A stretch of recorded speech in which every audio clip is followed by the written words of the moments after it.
Bismillahirrahmanirrahim. Assalamualaikum warahmatullahi wabarakatuh.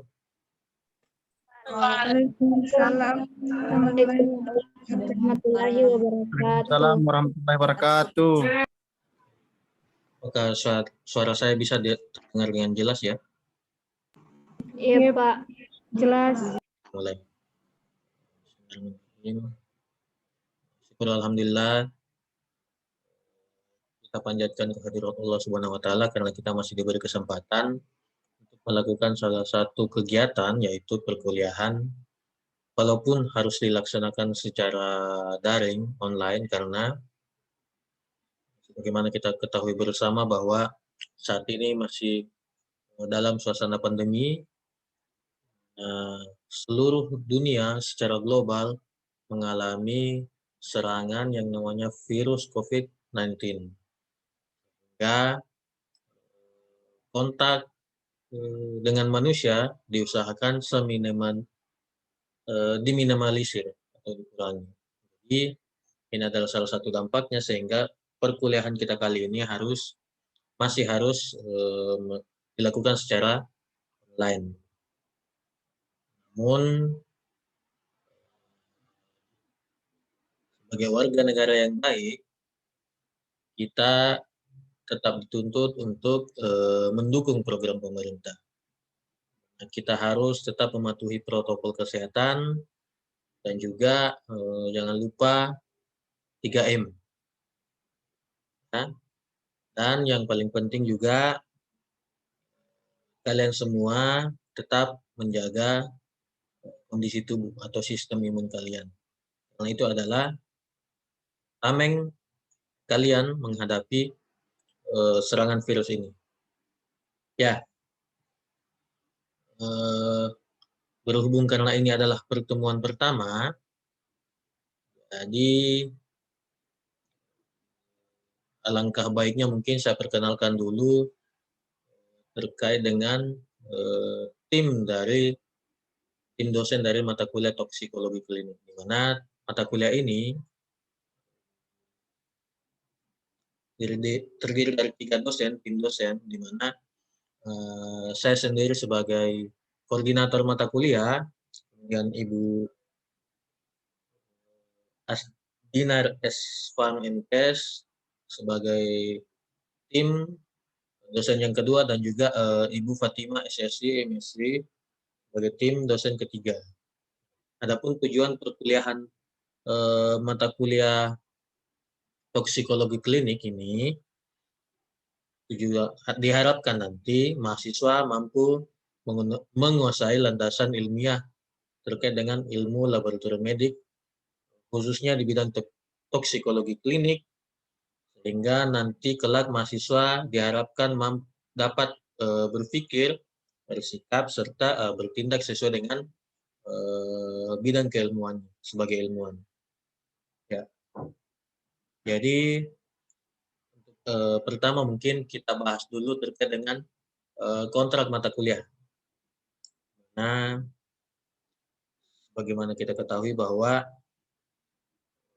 dalam perkuliahan ini kita akan melakukan suatu bisa dianggap sebagai jalinan untuk bisa dianggap kontrak lah supaya ada timbal balik antara dosen dengan mahasiswa. Jadi ada beberapa kriteria atau ada beberapa hal yang akan dinilai oleh tim dosen dalam memberikan nilai di akhir pencapaian mata kuliah toksikologi klinik nanti. Jadi pertama-tama mungkin kita bahas dulu tentang tata tertib pembelajaran. Nah, bagi dosen sendiri, pembelajaran ini toksikologi klinik ini insya Allah akan dilaksanakan sebanyak 14 kali pertemuan. Nah, 14 kali pertemuan itu belum termasuk ujian-ujian di dalamnya. Baik itu kuis, meet, dan juga final. Nah, di awal pertemuan nanti akan saya share foldernya ini bisa di folder Google Classroom. Nanti akan kita buat Google Classroom. Kita manfaatkan itu untuk menyimpan baik itu tugas-tugas dan juga file-file atau berkas-berkas yang bisa digunakan untuk menunjang sistem perkuliahan. Jadi nanti tata tertib pembelajaran ini nanti akan saya save di grup di folder tersebut sehingga sewaktu-waktu kalian bisa membaca ulang kalau ada hal-hal yang dilupa atau kurang dipahami. Itu boleh nanti dipertanyakan. Nah, untuk yang pertama ini saya akan simpan filenya itu untuk RPS, rencana pembelajaran semester, di mana di situ akan dirincikan poin-poin apa saja yang akan kalian terima selama mengikuti mata kuliah toksikologi klinik. Dan juga nanti saya akan share beberapa e-book yang bisa kalian gunakan selama perkuliahan toksikologi klinik ini. Dan juga nanti akan ada beberapa soal-soal tugas-tugas yang mungkin akan saya buat dalam bentuk PDF, nanti akan dijawab, diselesaikan, bisa nanti di Google Google Form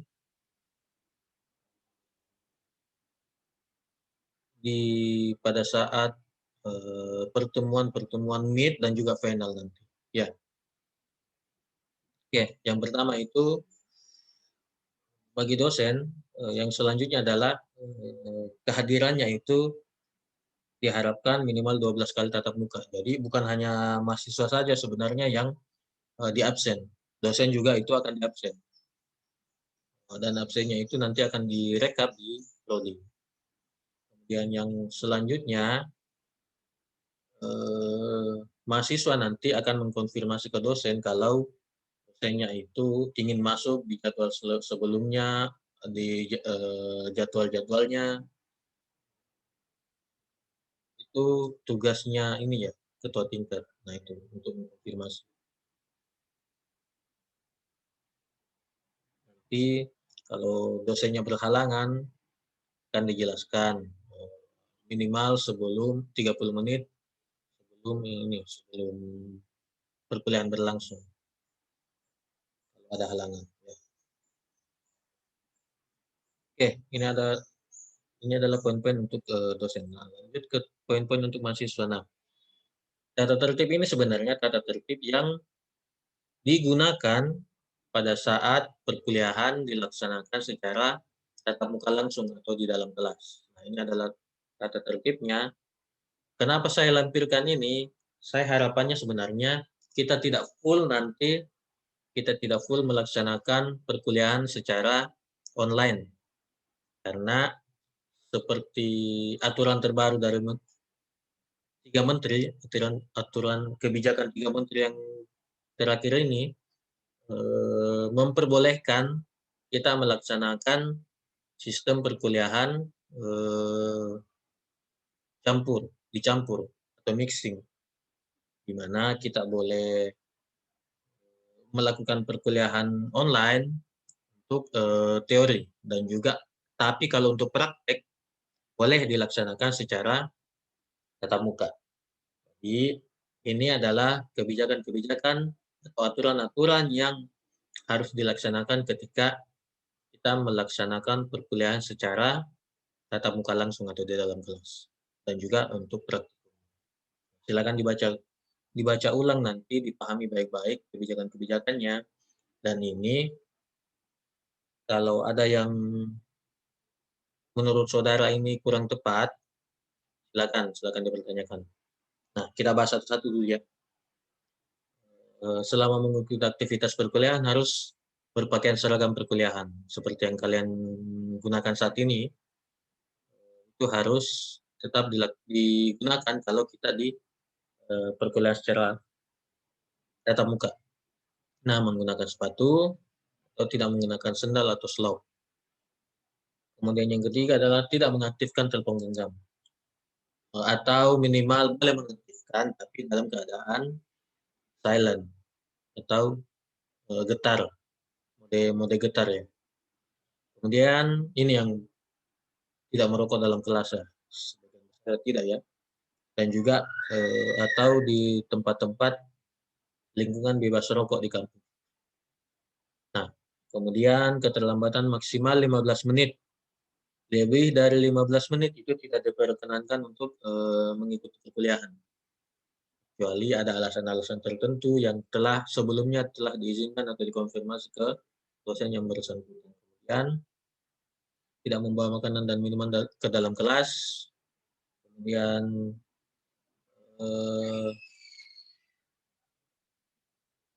yang boleh mengikuti mata kuliah ini adalah mahasiswa yang tercantum dalam daftar hadir. Kemudian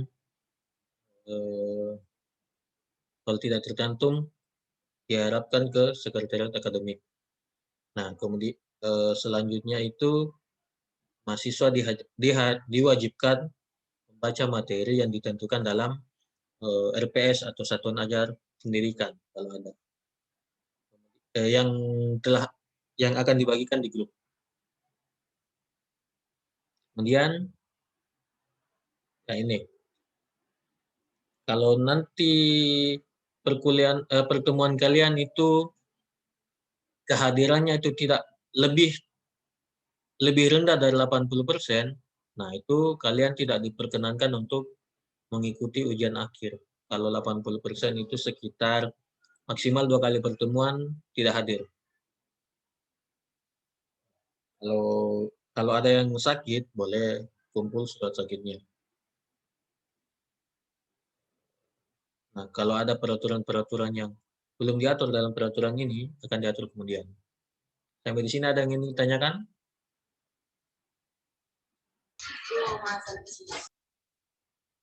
Ada?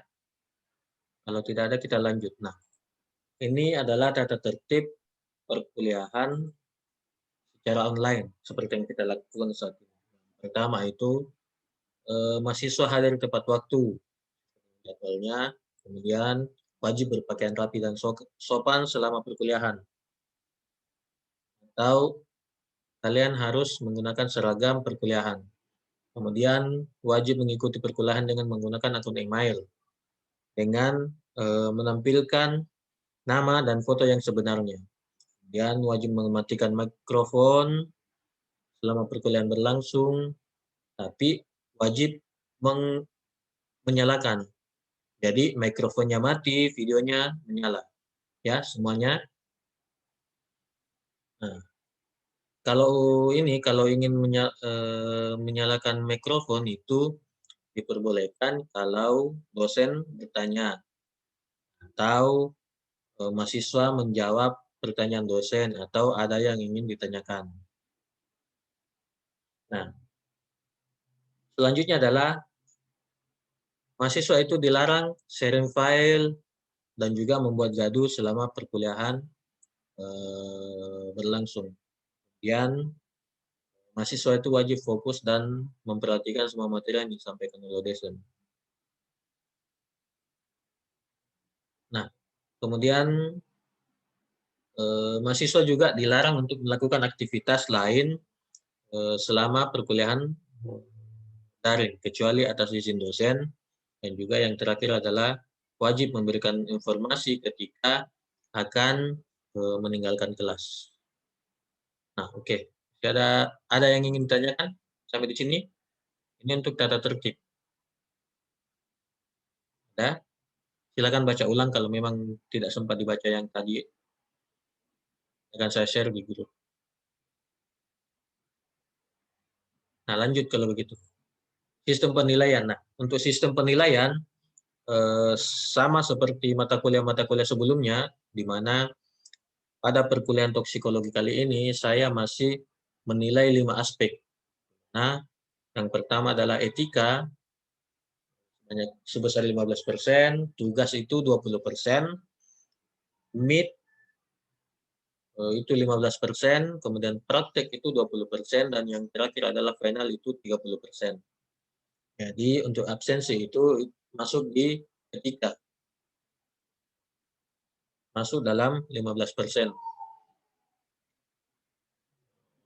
Jadi bukan hanya absensi ya untuk etikanya. Nah, untuk nilainya, kalian akan mendapatkan nilai A kalau atau nilai angkanya itu 4 kalau nilai ujian kalian itu antara 80 sampai 100. Yang untuk B itu 70 sampai 79, kemudian yang C itu 60 sampai 69, dan di bawah dari 60 itu akan mendapatkan nilai D atau tidak lulus. Nah, nanti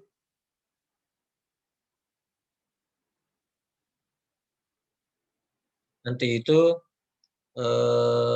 kita akan lihat apakah kalau yang mendapatkan nilai D ini atau nilai yang tidak lulus akan diperbolehkan untuk melakukan remedial atau tidak. Nanti akan kita tinjau lebih lanjut berdasarkan keputusan tim dosen semua.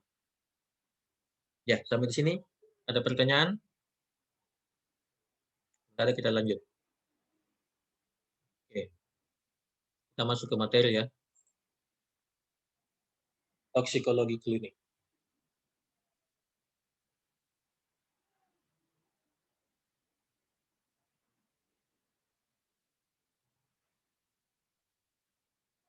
Ya. Ada beberapa poin atau ada beberapa sub pokok bahasan yang akan kita bahas di mata kuliah toksikologi klinik. Di mana yang pertama itu adalah istilah-istilah khusus terkait dengan toksikologi klinik.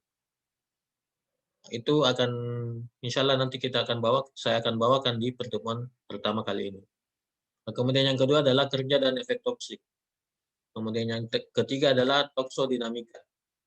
Yang keempat adalah hipototoksik sistem paru, hipototoksik sistem ginjal, serta hipototoksik untuk sistem syaraf.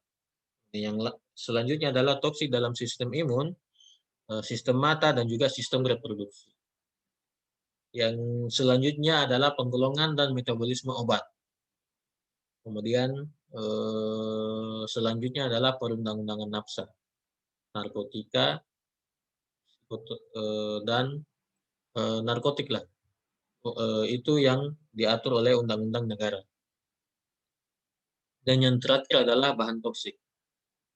Atau termasuk di dalamnya itu adalah arsen, timbal, cyanida, karbon monoksida, serta pestisida.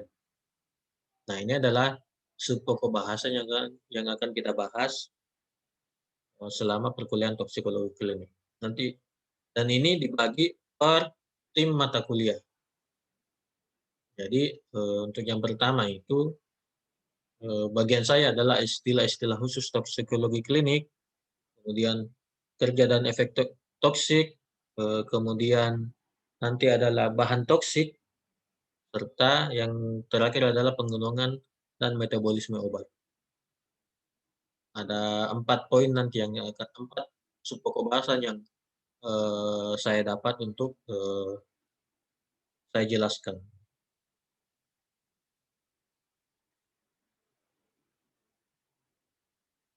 Oke.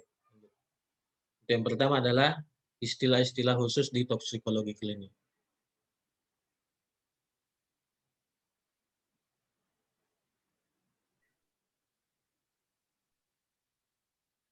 Nah, apa itu toksikologi klinik? Ada yang tahu? Saya, Pak. Yes, Saya, Pak. Saya, Pak. Siapa? Yusran. Oke, silakan Yusran. Toksikologi klinik itu, Pak, cabang ilmu yang mempelajari tentang kelainan pada tubuh yang disebabkan oleh obat-obatan kimia yang bersifat racun. Oke. Masih ada?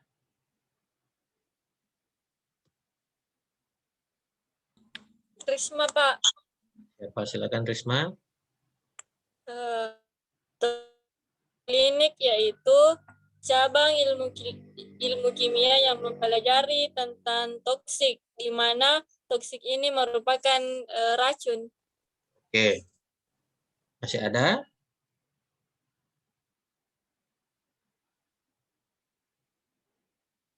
Masih ada yang lain? Jadi, Saya Pak, ya silakan, Nurlia. toksikologi itu biasanya toksikologi yang merugikan dari bahan kimia terhadap organisme. Oke. Masih ada lagi?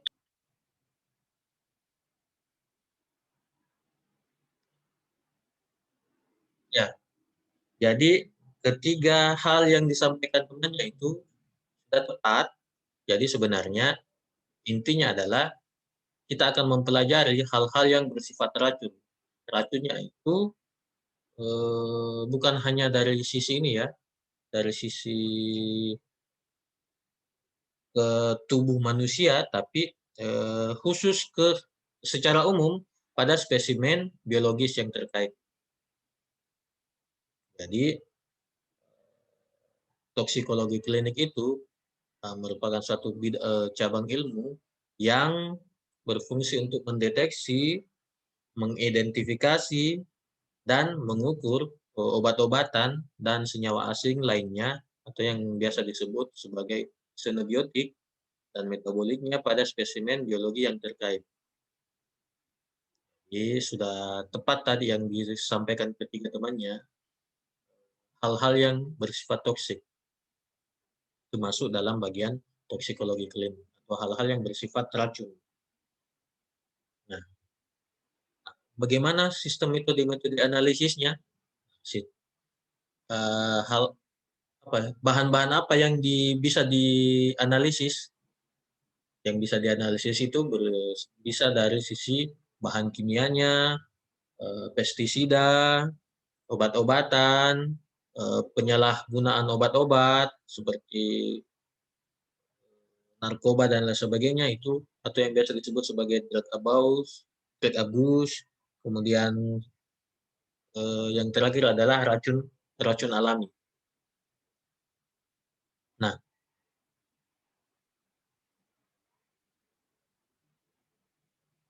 jadi mata kuliah toksikologi klinik ini diharapkan nanti itu dapat membantu sebuah teknisi atau anak ATLM dapat membantu ATLM dalam mendiagnosis sesuatu, melakukan sistem manajemen dan juga pencegahan beberapa kasus keracunan. Nah, itu yang akan diharapkan. Bisa selain itu juga bisa diharapkan nanti ATLM itu dapat dilibatkan dalam suatu penelitian yang penelitian yang bersifat peninjauan seperti penilaian pemaparan setelah kejadian kimia, pemantauan obat terapik, analisis forensik, serta pemantauan penyalahgunaan obat-obatan. Ini mungkin yang paling umum kalian kenal, yaitu analisis forensik dan juga pemantauan penyalahgunaan obat-obatan. Jadi nanti setelah memahami mata kuliah toksikologi klinik, kalian bisa minimal kalian tahu cara memeriksa spesimen atau memeriksa sampel yang ingin diperiksa itu bisa dari sisi narkotikanya, narkobanya, atau bisa juga kalau kalian menerima spesimen dari korban-korban keracunan, itu yang diharapkan kalian bisa analisis hal-hal yang seperti itu. Oke, kita lanjut. Nah, tapi toksikologi klinik ini sebenarnya itu bukan suatu ilmu yang berdiri sendiri, tapi mata kuliah toksikologi klinik ini dia itu ditunjang oleh ilmu pengetahuan yang lain, seperti misalnya farmakologi, biologi, kimia, imunologi, patologi, fisiologi, kesehatan masyarakat, dan yang terakhir adalah matematika. Ini semua ilmu-ilmu yang menunjang disiplin ilmu untuk toksikologi. Contohnya itu di kimia. Kimia analisis itu diharapkan kalian sudah paham cara mengetahui jumlah tokson yang melakukan ikatan dengan reseptor, sehingga nanti itu dapat memberikan kenapa dia itu dapat memberikan efek toksik. Itu dari kimia analisis. Kalau dari biologi atau biokimia, pemahaman-pemahaman kalian terkait dengan informasi penyimpangan dari reaksi kimia, informasi penyimpangan reaksi kimia terhadap organisme yang diakibatkan oleh xenobiotika atau zat-zat yang asing yang bersifat racun bagi suatu organisme. Kemudian contohnya lagi seperti imunologi. Kalau zat-zat asing itu di dalam tubuh, artinya butuh sistem imun untuk mencegah atau menjelaskan kenapa itu bersifat racun di dalam tubuh. Dan masih banyak hal-hal yang lain, kayak seperti patologi, fisiologi itu untuk melihat dari sisi makroskopisnya, mikroskopisnya, bagian-bagian dari ketika bahan-bahan toksik atau xenobiotika itu masuk di dalam atau menyerang suatu organisme. Jadi hal-hal yang seperti itu. Ya.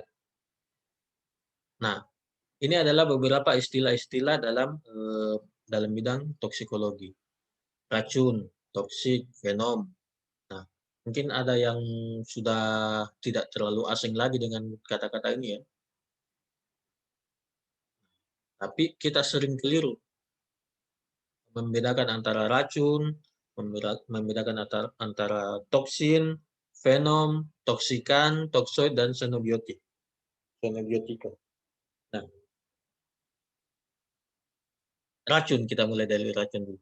Racun itu kalau menurut seorang ahli, Taylor, dia menyatakan bahwa racun itu adalah setiap bahan atau zat yang dalam jumlah tertentu bila masuk ke dalam tubuh itu akan menimbulkan reaksi kimiawi yang akan menyebabkan penyakit dan juga kematian.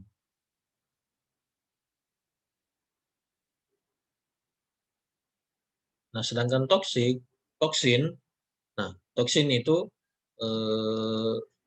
itu merupakan racun yang diproduksi oleh organisme hidup. Contohnya itu kalau di ular itu toksinnya itu adalah bisa atau venom. Itu. Jadi kalau venom itu racun yang disuntikan dari organisme hidup ke makhluk lain. Seperti yang saya jelaskan tadi, kalau ular itu punya bisa atau venom yang disuntikkan melalui taringnya ke makhluk hidup untuk melumpuhkan mangsanya. Nah, itu. Jadi dia termasuk toksin sebenarnya. Venom itu atau bisa itu termasuk toksin. Tapi belum tentu toksin itu semua racun. Belum tentu semua racun adalah toksin. Paham maksud saya? Karena ada juga racun yang terbuat dari atau bersumber dari organisme atau bukan dari organisme hidup. Misalnya dari mineral-mineral, misalnya dari logam-logam, itu kan bukan dari ini, tidak diproduksi oleh makhluk hidup. Kayak yang arsen itu kan dari mineral. Terus raksa, hidrokinon itu kan racun semua. Atau yang terkenal juga itu, tapi ini bisa ini bisa terkandung di organisme hidup. Cyanida, tahu cyanida? Iya, Nah, cyanida itu yang sempat populer kemarin, ada di kopinya orang yang diminum. Itu kan, itu termasuk apa dia? Itu termasuk toksin ya, karena dia itu dari kopi.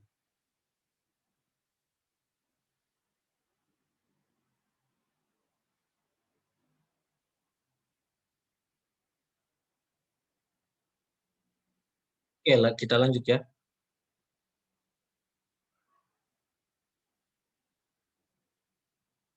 Lanjut ke toksikan. Nah, toksikan ini racun yang dibuat oleh manusia yang dipaparkan ke lingkungan karena adanya aktivitas manusia. Kemudian toksoid. Toksoid itu toksin yang tidak aktif atau dilemahkan. Nah, dan yang terakhir adalah xenobiotik.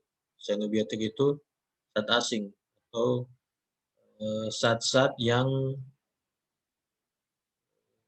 tidak secara alami terdapat di dalam tubuh.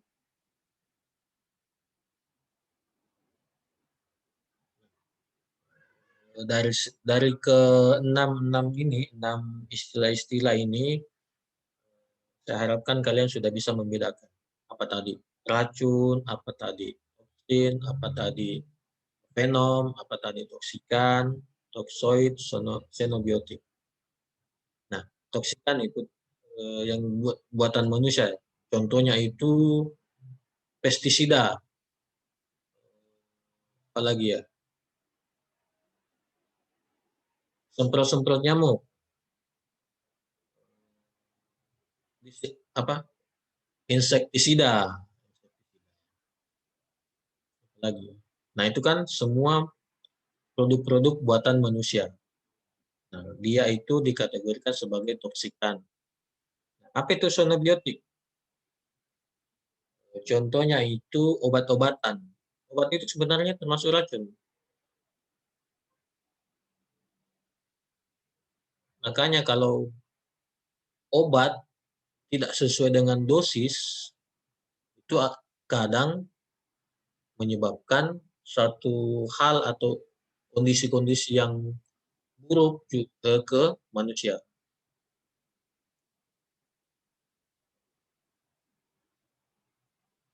Contoh lain, insektisida atau penyemprot serangga itu, dia itu bisa menjadi xenobiotik. Kapan dia dikatakan xenobiotik? Kalau keadaannya seperti ini. Saya kasih gambaran ya.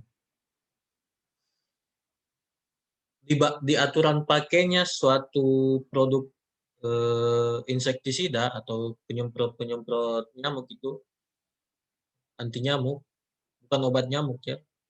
Kalau obat nyamuk itu kita mengobati nyamuknya.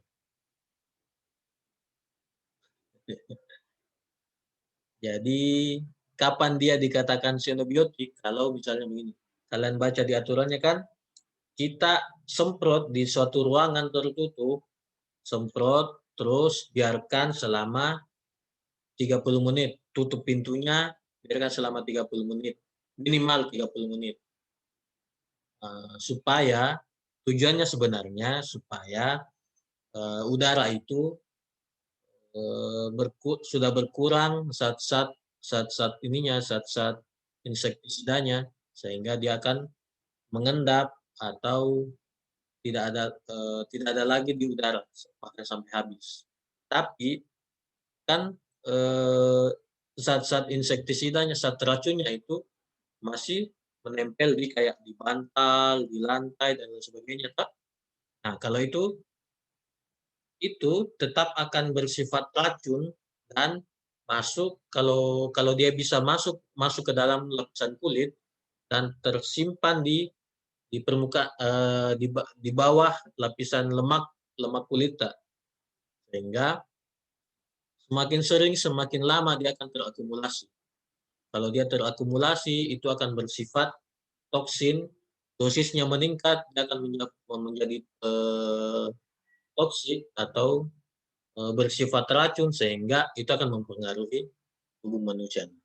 Dia akan dikategorikan sebagai xenobiotik.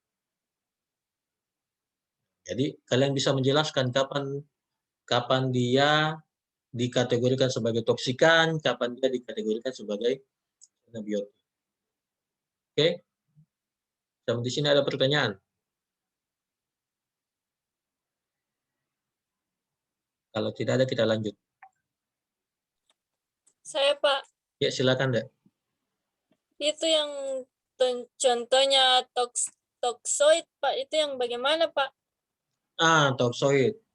Toksin yang tidak aktif atau bahkan dilemahkan. Pernah dengar obat kanker?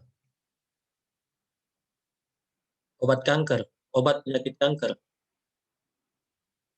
Iya Pak. Misalnya itu, kan kanker itu sel-sel yang ini toh, sel-sel yang tidak terkontrol nih, tidak normal nih hidupnya, sehingga dia menjadi sel yang kadang menyerang sel-sel yang lain. Kayak begitu-begitu toh. Tahu tidak bahwa beberapa obat itu, obat untuk sel kanker, bahan utamanya adalah bisa ular, racun ular. Nah, tapi dosisnya itu yang diturunkan, dilemahkan, sehingga efeknya itu aktif membunuh sel kanker, tapi tidak terlalu beracun bagi manusia. Nah, itulah yang dikatakan sebagai toksoid, atau toksin yang dilemahkan, dikurangi dosisnya sehingga dia itu beracun bagi sel kanker, tapi tidak beracun bagi manusia. Itu contohnya.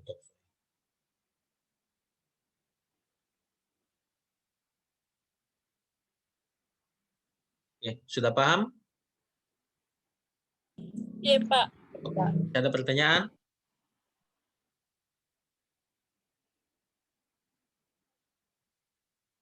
Kalau tidak ada, kita lanjut ya. Nah, ada beberapa klasifikasi bahan toksik. Yang pertama itu kita klasifikasikan berdasarkan sumbernya. Seperti tadi, contohnya adalah toksin tanaman, toksin hewan, serta toksin lingkungan. Nah, contoh dari toksin tanaman apa? Ada yang tahu? Selain cyanida tadi, toh? Nah, cyanida di mana lagi selain di kopi? Di kopi itu sebenarnya ada cyanida, tapi dosisnya kecil. Makanya kemarin itu sempat dipertanyakan, ada kejadian orang keracunan kopi, terus ada yang menyatakan bahwa itu sebenarnya ada di kopi, tapi bukan seperti itu. Kemungkinan dia ditambahkan dosisnya sehingga dia menjadi racun. Cyanida di mana lagi kira-kira menurut kalian? Di jamur beracun, Pak. Jamur beracun ada juga. Nah, kemudian apa lagi?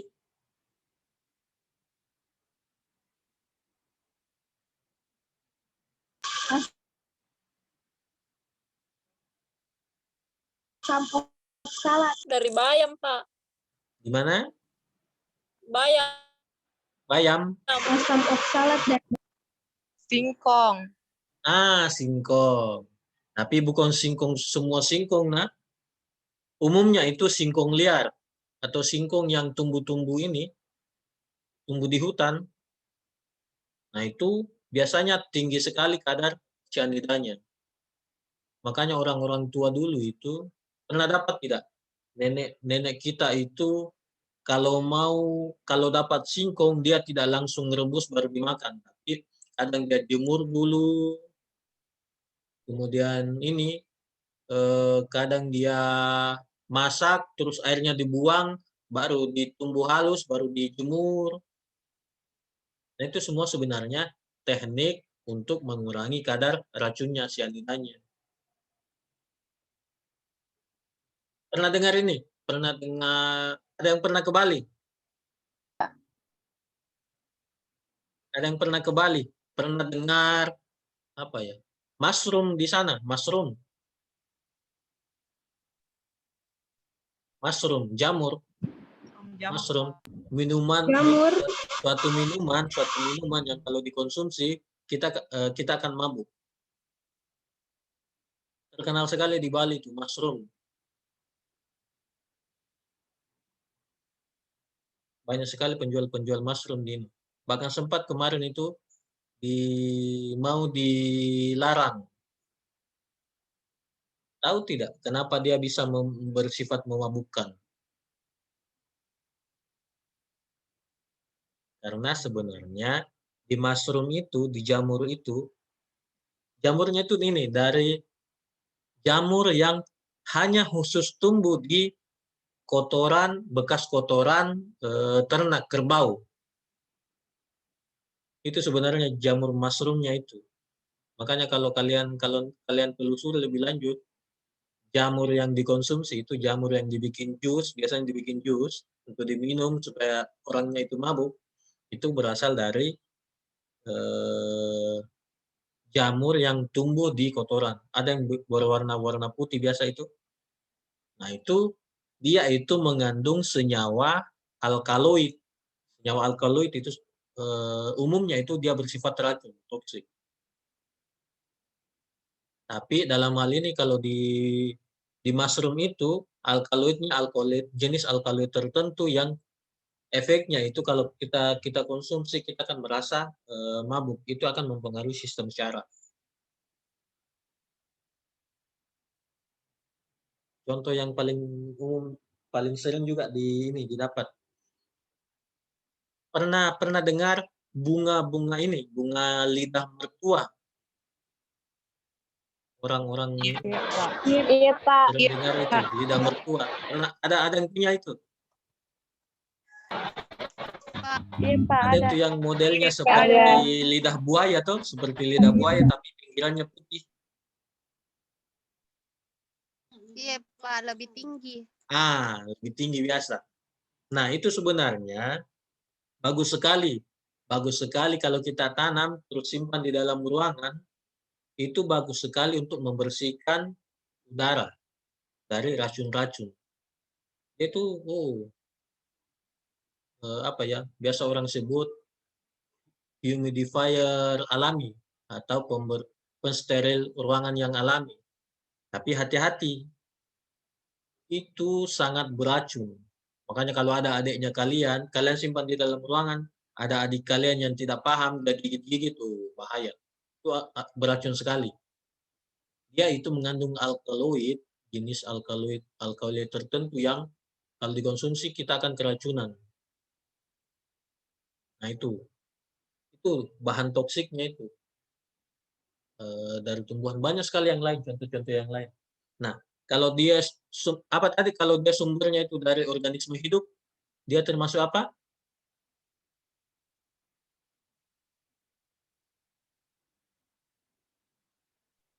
Toksin, Pak. Toksin. Jadi ini yang saya salah, yang poin ketiga ini saya salah ketik. Itu adalah toksik lingkungan. Nah, belum tentu karena ini kan bukan dari organisme hidup. Ya. Jadi kalau yang termasuk toksin itu toksin yang racun yang sumbernya dari tanaman, hewan, pokoknya makhluk-makhluk hidup yang lain. Nah, itu dikatakan sebagai toksin. Oke? Kita lanjut. Nah, kalau dikategorikan berdasarkan senyawanya, ada yang termasuk logam berat, ada yang termasuk senyawa organik, ada yang termasuk racun atau racun yang sifatnya bentuknya adalah dalam wujud gas. Nah, contohnya itu logam berat kayak ini, air raksa. Raksa itu racun bagi tubuh. Apalagi ya, metanol itu, sorry, bukan logam berat ya. Dia itu senyawa organik atau pelarut organik.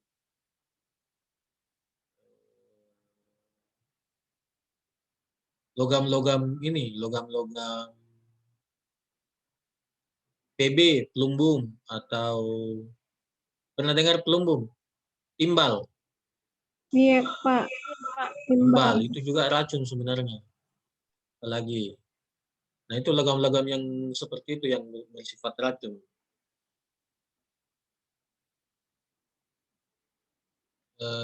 Kemudian kalau yang wujudnya gas, pernah dengar kasus ini? Orang meninggal karena di dalam mobil karena dia kasih nyala AC, terus ininya tertutup rapat semua jendelanya, terus mobilnya itu tidak bergerak. Pernah dengar kasus begitu? Yang di Ancol, sering sekali kejadian di Iya, Ancol. Pak. Di pinggir pantai Iya. dia parkir mobilnya, kasih nyala AC, terus ini tidak ini tertutup rapat. Nah, dia itu keracunan sebenarnya, tapi keracunan apa kira-kira? Ada yang tahu penyebab kematiannya setelah di visum? Ada keracunan Monoksida. apa? Karbon Karbon monoksida. monoksida. Tuh. Itu biasanya berasal dari asap-asap kendaraan mobil. Apalagi kalau mobil kita, tanpa kita sadari mobil kita itu bocor ininya, bocor saluran pembuangan gasnya, bahaya sekali itu bagi tubuh, bagi manusia. Makanya kita itu disarankan kalau kita nyalakan AC, walaupun dalam keadaan kendaraannya itu bergerak, minimal itu 2 jam sekali buka sedikit jendela supaya ada sirkulasi udara. Disarankan seperti itu. Nah, tidak menutup kemungkinan sudah banyak gas-gas karbonnya di situ. Kemudian apa lagi? Kejadian yang ini juga. Water ini heating bath. Biasanya ini sih di apartemen biasanya kejadian yang pemanas air yang masih menggunakan masih menggunakan gas sebagai pemanasnya. Nah, kalau ada kebocoran gas, biasanya itu kita keracunan dan ruangannya tertutup. Ada kejadian yang lalu. Nah, itu yang racun-racun yang wujudnya itu gas.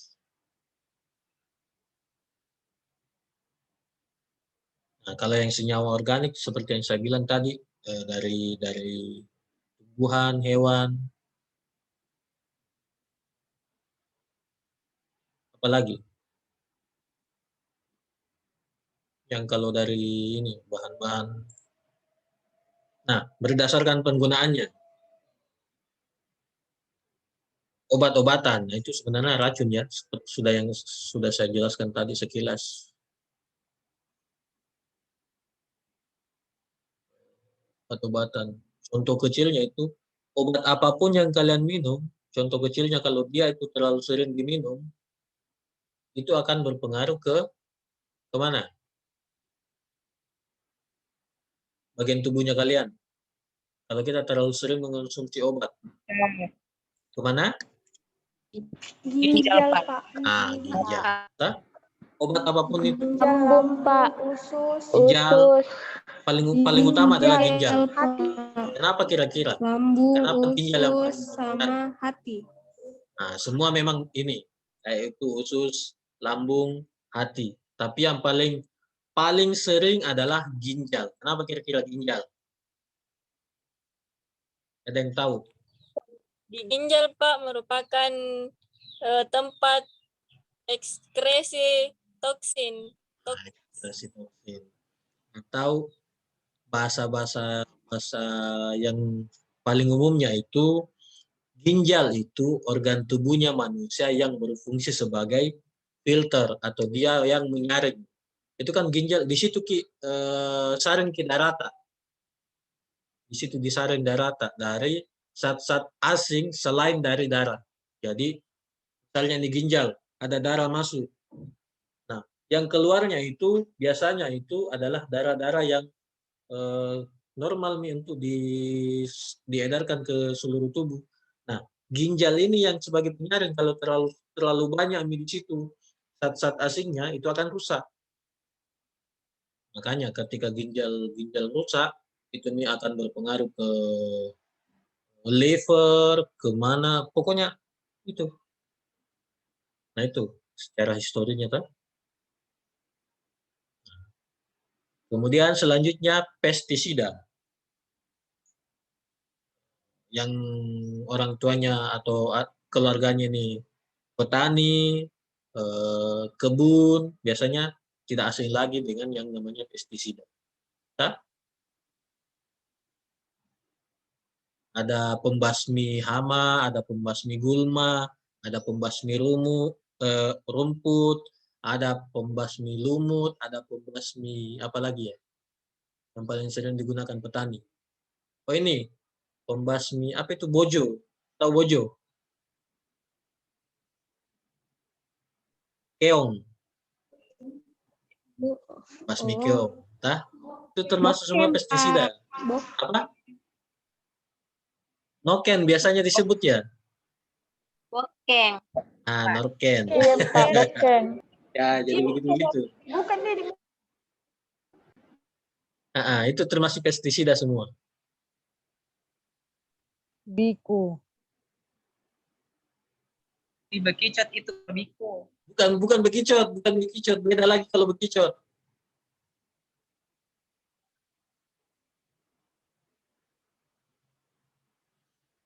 Oke, kita lanjut ya. Pelarut organik. Nah, pelarut organik ini contohnya itu adalah metanol, etanol. Itu sebenarnya racun juga ya. Pernah dengar kejadian yang paling sering terjadi itu di Jawa itu orang pemuda tewas karena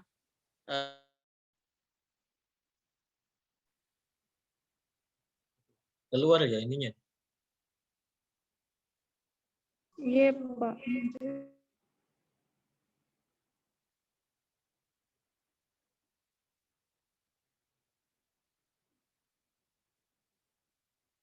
Oke. Sudah kembali nih ininya, screen-nya. Iya, Pak. Oke. Iya Pak. Kita kembali lagi nah. Tadi terkait dengan pelarut organik. Saya kasih gambaran pelarut metanol dan etanol. Metanol dan etanol sebenarnya racun bagi tubuh juga. Khususnya metanol. Lebih khusus metanol. Pernah dengar ini kasus kejadian yang paling sering sih di Jawa ya. Di sini jarang. Kejadian pemuda tewas setelah pesta miras oplosan. Sering dengar itu kasus di Jawa. Iya, sering Pak di berita TV1. Berita tak? Karena penjual minuman oplosan itu dia biasanya meracik bukan pakai etanol, tapi dia pakai metanol atau yang biasa di apotek dijual itu alkohol 76%. Nah, kalau alkohol 76% itu paling sering adalah metanol. Dan metanol itu bahaya sekali kalau masuk dalam tubuh. Adalah nanti akan diuraikan bagaimana proses metabolisme menguraikan metanol menjadi zat tertentu dalam tubuh. Itu proses enzimatik sebenarnya. Tapi intinya kalau kita konsumsi metanol dan etanol itu sebenarnya racun bagi tubuh. Tapi etanol itu tidak terlalu seberbahaya metanol. Makanya ada ambang batas konsentrasi etanol atau konsentrasi minuman keras paling tinggi. Ada yang tahu ada paling tingginya berapa? minuman beralkohol yang diperbolehkan beredar paling tingginya adalah 40%.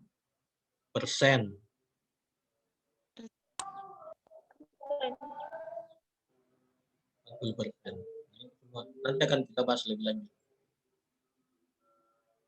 Oke. Logam berat seperti yang saya bilang tadi, timbal.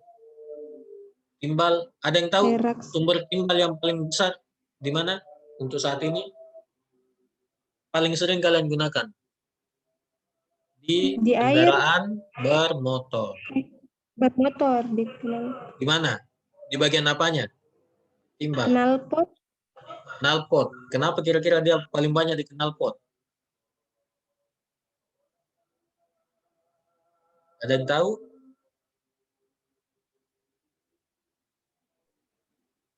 Asapnya, Pak. Asapnya. Nah, apa sebenarnya yang menyebabkan itu asapnya ini? Maksud saya sumbernya dari asap itu adalah Panas. apa? Knalpot Pak, panas. Panas sih. Tapi sebenarnya apa sumber utamanya? Kenapa di timbal itu, di knalpotnya itu paling banyak timbalnya? Ada yang tahu?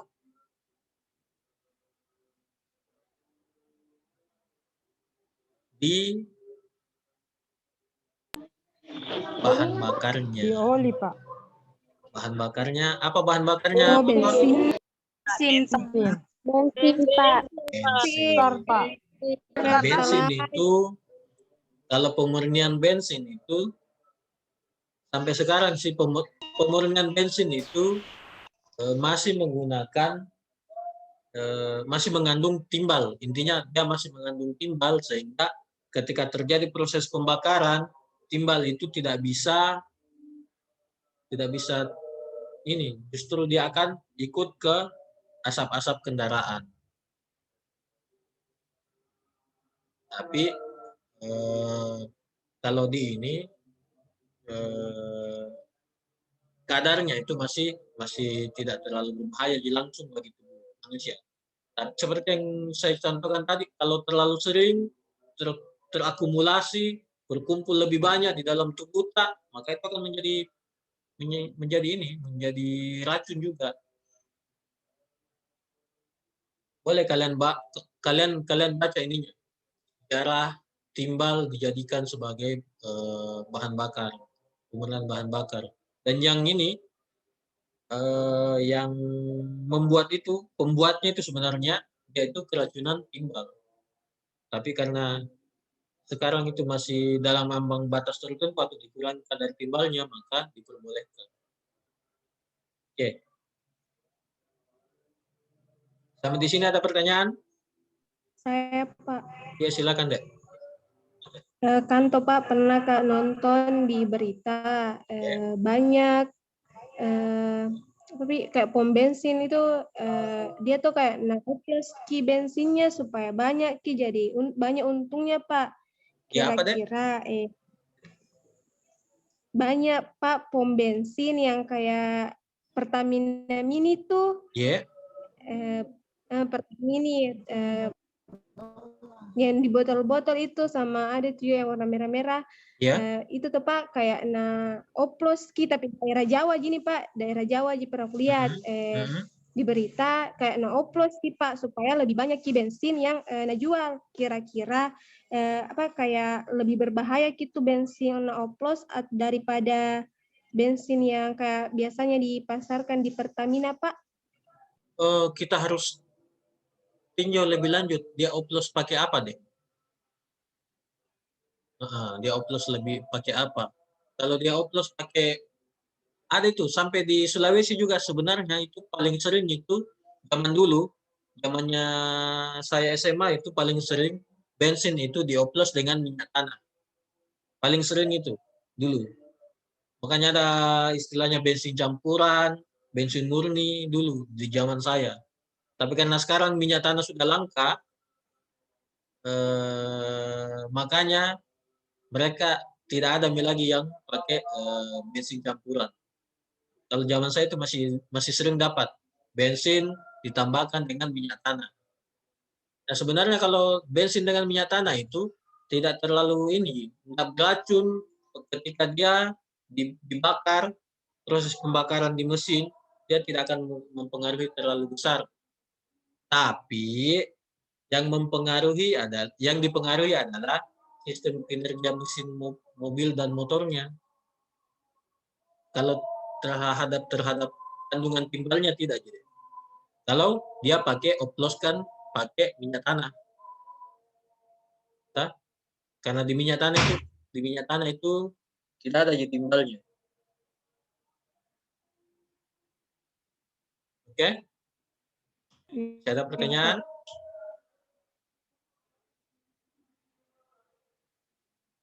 Sudah tidak ada?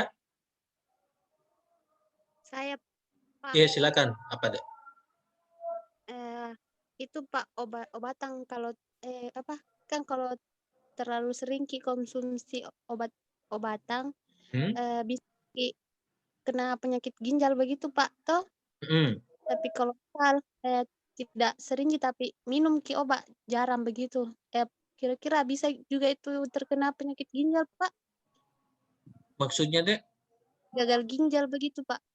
Kalau kita jarang minum obat. Iya, tapi ada sudah diresepkan dari dokter begitu Pak. Oh, kalau diresepkan kan pasti ada dosisnya, Dek. Nah, biasanya dokter sudah paham bahwa ini masih layak, masih diperbolehkan untuk dikonsumsi. Misalnya 3 kali sehari, 4 kali sehari, itu kinerja ginjalnya itu masih bisa diolah, diubah. Karena tidak serta-merta begini maksud saya. Jangan sampai kalian menganggap bahwa kalau kita minum obat kita akan langsung penyakit ginjal. Tidak. Semuanya tergantung kembali ke dosisnya. Nah, itu yang perlu dicamkan.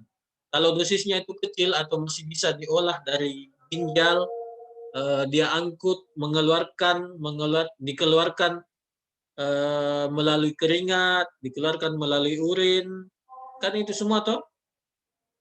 Nah, kalau dosisnya masih kecil, itu masih bisa dikeluarkan melalui keringat, urin, maka tubuh kita tidak akan terlalu berdampak.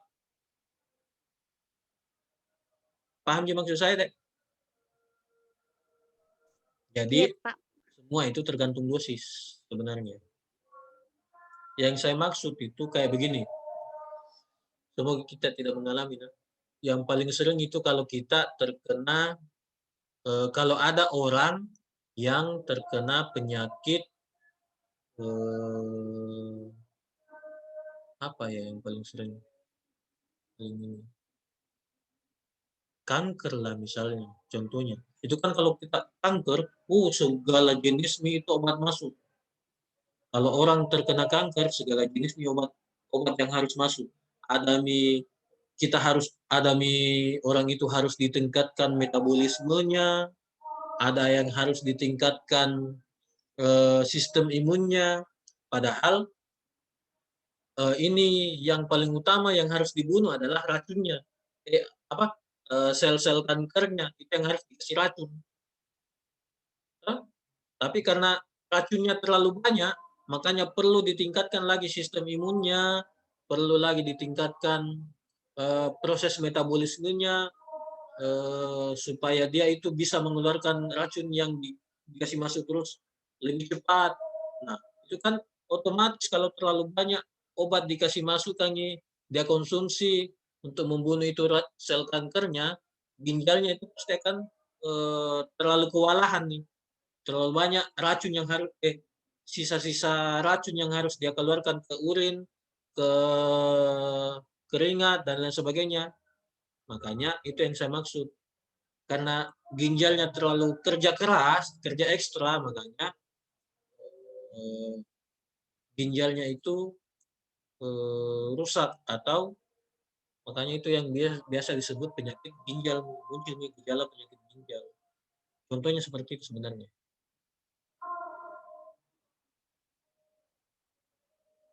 Jadi bukan kalau kita minum obat, yang namanya obat dia akan dikategorikan sebagai obat kalau tidak ada lagi, bukan mie racun dia, karena dalam dosisnya sudah ditakar, tapi tidak menutup kemungkinan ada pengaruh lain dari kalau kita konsumsi itu obat. Apa pengaruh lainnya itu? Itu yang biasa disebut sebagai efek samping. Nah itu akan dikategorikan sebagai obat kalau dia tidak menimbulkan racun, tapi dia hanya akan menimbulkan efek samping. Apa efek sampingnya? Biasanya mengantuk, biasanya pokoknya enggak berbahaya begitu, enggak terlalu berbahaya hanya pengaruhnya seperti itu. Paling kecil tuh kita akan mual, kepala akan sedikit pening. Kalau parah itu kemungkinan disebabkan oleh kontraindikasi. Makanya ada juga itu kalau kita beli obat pasti ada di situ kontraindikasi. Obat ini tidak boleh diminum bersamaan dengan ini. Karena kalau dia bersamaan diminum, reaksi obatnya akan berbeda, dia akan menjadi racun. Makanya itu, kalau di istilah-istilah medis banyak sekali. Kalau kita berkaitan dengan obat. Ya? Jadi, sesuatu atau zat itu akan dikategorikan sebagai obat kalau dia tidak menjadi racun bagi organisme. Oke, paham? Jelas? Iya, Pak. Iya, Pak. Masih ada yang ingin tanyakan lagi?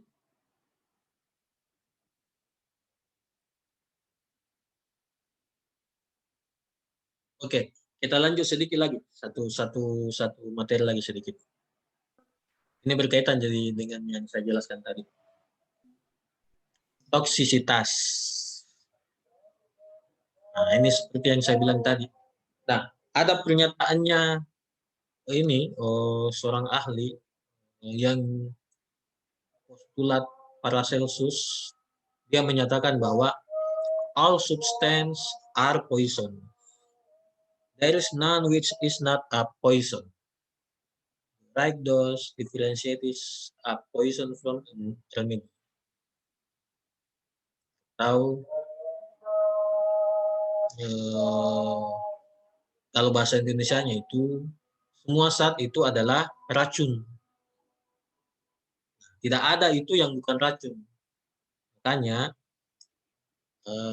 the right dose atau dosis yang tepat itulah yang membedakan dia akan menjadi racun atau dia akan menjadi obat. Seperti yang saya sampaikan tadi.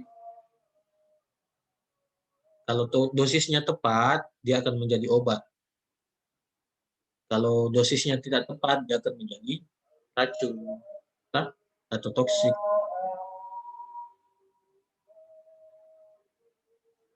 Oke, sampai di sini ada pertanyaan?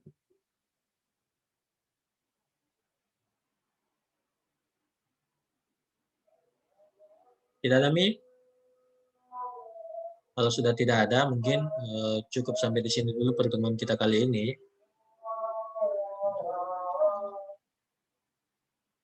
Saya tutup mungkin dengan ini, pepatah atau kata-kata yang ini ya. Kata-kata yang menurut saya cukup menarik. Ini dinyatakan oleh seorang filsuf Persia kalau tidak salah, Jalaluddin. Dia menyatakan bahwa saya lebih menghargai orang yang beretika dibanding orang yang berilmu. Kenapa? Kalau orang yang berilmu, orang yang tinggi, kalau yang berilmu itu setan saja, iblis saja, itu justru lebih tinggi ilmunya daripada manusia. Tapi kenapa dia derajatnya itu rendah? Karena dia tidak memiliki etika. Kesombongannya membuat dia memiliki derajat yang lebih rendah daripada manusia. Makanya, setinggi apapun ilmu kita, pemahaman kita, usahakan tetap low profile atau merendah diri. ada pepatah Indonesia juga menyatakan bahwa hiduplah seperti padi. Semakin berilmu, semakin menunduk. Jadi, saya harap kalian ini lebih bijak lah dalam hidup kalian. Ya, silakan maknai apa yang saya utarakan tadi, apa yang saya berikan materi-materinya. Silakan simpulkan sendiri. Kalau sudah tidak ada pertanyaan, kita akhiri perkuliahan kali ini. Saya akhiri dengan ucapan wabillahi taufiq wal hidayah. Assalamualaikum warahmatullahi wabarakatuh. Waalaikumsalam. Waalaikumsalam.